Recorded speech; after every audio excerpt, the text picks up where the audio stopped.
Welcome to the deep dive. So you shared the source, the Zanogan, which is all about psychological ways to deal with annoying people. That's right. And our mission today really is to pull out the practical stuff, the strategies you can actually use to handle those tricky interactions, so you don't feel so overwhelmed or like you're always the target. Exactly. It covers quite a range from gossip right through to uh, difficult customers and even bosses. Yeah, useful things. Yeah. Let's get into it then. Where should we start? Gossip. Let's do gossip. This source makes a really interesting point. People who gossip to you often tend to be, well, pretty critical themselves. Ah. And, prominent people often become targets. Hmm.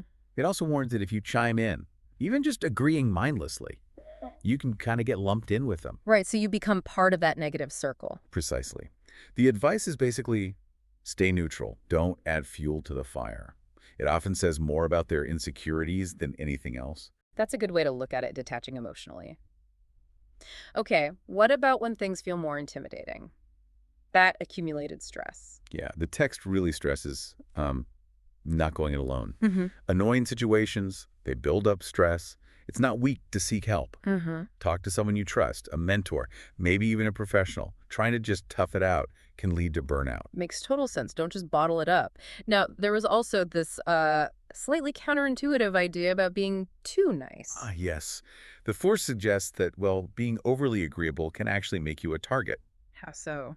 Well, the thinking is that difficult people often look for the path of least resistance. Someone who won't push back won't cause trouble. So if you're always saying yes, always accommodating. You might become their go-to person to, take advantage of. It's about balancing being kind with being assertive, Huh. knowing when to hold your ground respectfully. Kindness isn't being a doormat. Okay, let's switch gears. Angry customers. Always tricky. Very. And the advice here is quite specific. First, let them vent completely. Don't interrupt. Just let them get it all out. Yeah. Then apologize for their upset.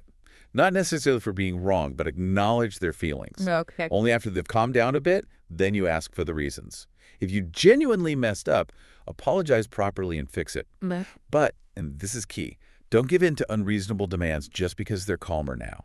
Acknowledge the emotion, yes, but stick to what's actually fair. De-escalate first, then deal with the substance. Smart. What about first meetings? Trusting your gut. Big emphasis on that. Pay attention to initial impressions. If someone's disrespectful right off the bat or invades your space. Red flag. Huge red flag.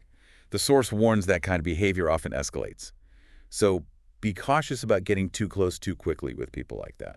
Trust that feeling. Good advice. Early warnings matter. How about delegating tasks? There was a specific technique mentioned. Right. So you assign the task, and then you ask, do you understand?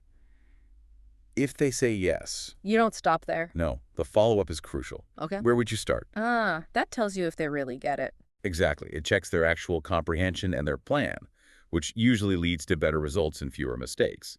Much better than just a simple yes. That's a great practical tip. Okay, self-blame. Many of us do that, right? Internalize criticism. We do. And the text tackles this. It points out that sometimes the criticism isn't actually about you.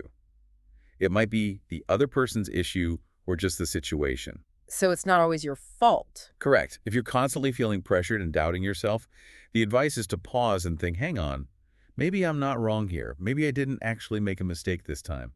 Recognizing when that self-doubt isn't justified. Important distinction. And quickly, managers getting overwhelmed by their team's problems. Yes, it acknowledges that reality. Managers can get swamped by subordinates' personal or financial issues. The key takeaway is setting boundaries. Knowing what you can and can't help with. Exactly. And looking for collaborative solutions instead of trying to fix everything yourself. It protects the manager's well-being and helps the team function better. Boundaries again. Crucial. Okay, finally, that interesting cold approach for controlling bosses. Yeah, this one's a bit different. The suggestion is when a controlling boss gives that first command, maybe delay acting on it immediately, Pause. just slightly. Then when they follow up or give the next instruction, you act, but maybe not with like 100% instant compliance. What's the thinking behind that? The idea is to subtly disrupt their expectation of immediate, unquestioning obedience.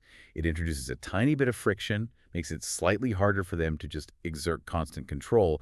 It can subtly shift the dynamic. Interesting. So wrapping up, The main message from this source, seems to be about being proactive. Yeah, Using these techniques can really empower you. definitely. It's about understanding the psychology a bit, shifting your responses, and ultimately protecting your own well-being in these interactions.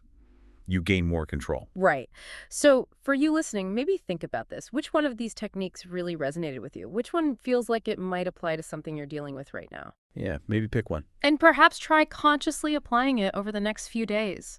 Just observe what happens. It's about taking that active role. Thanks for diving deep with us today.